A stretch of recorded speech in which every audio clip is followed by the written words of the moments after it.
नए साल में केंद्र सरकार देश की रेवेन्यू को बढ़ाने के लिए जीएसटी कलेक्शन पर विशेष जोर दे रही है। कपड़े और जूतों के बाद अब केंद्र सरकार ने ऑनलाइन फूड सर्विस पर 5% जीएसटी लगाने का निर्णय लिया है। नमस्कार, मैं हूं आपके साथ संगीता। केंद्र सरकार ने अब ऑनलाइन फूड सर्विस पर भी जीएसटी लगाने का फैसला कर लिया है।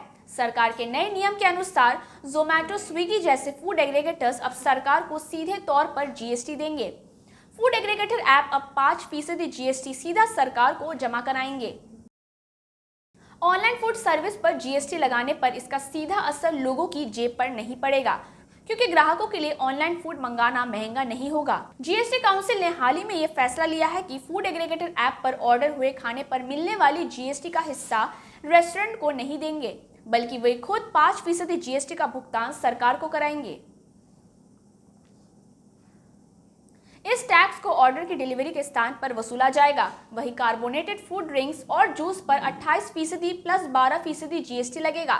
सरकार द्वारा लिया गया यह फैसला 1 जनवरी 2022 से लागू हो जाएगा।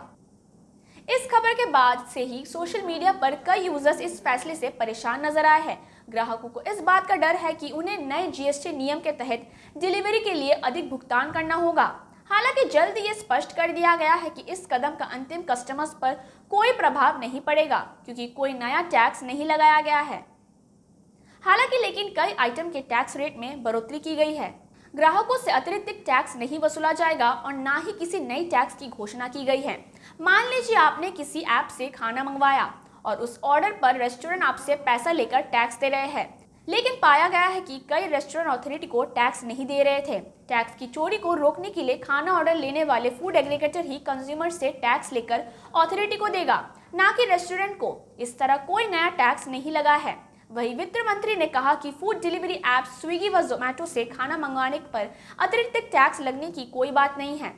ये ऐप वही टैक्स वसूलेगा जो रेस्टोरेंट कारोबार पर लगता है। खाने पीने के सामान में कार्बोनेटेड फूड ड्रिंक महंगा हुआ है, इस पर 28% का जीएसटी और उसके ऊपर 15% का कंपनसेशन सेस लगेगा। इससे पहले इस पर सिर्फ 28% का जीएसटी लग रहा था।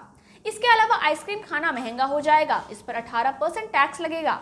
मीठी सुपारी और कोटेड इलायची अब महंगी पड़ेगी, इस पर 5% जीएसटी लगता रहा था, जो अब 18% हो गया है। नए साल से केंद्र सरकार आम आदमी की जिंदगी में काम आने वाली छोटी छोटी चीजों पर भी जीएसटी बढ़ाकर अपना रेवेन्यू बढ़ाना चाहती है। केंद्र सरकार अब ऐसे सामानों पर जीएसटी बढ़ा रही है जिसका सीधा संबंध गरीब और मिडिल क्लास फैमिली से है।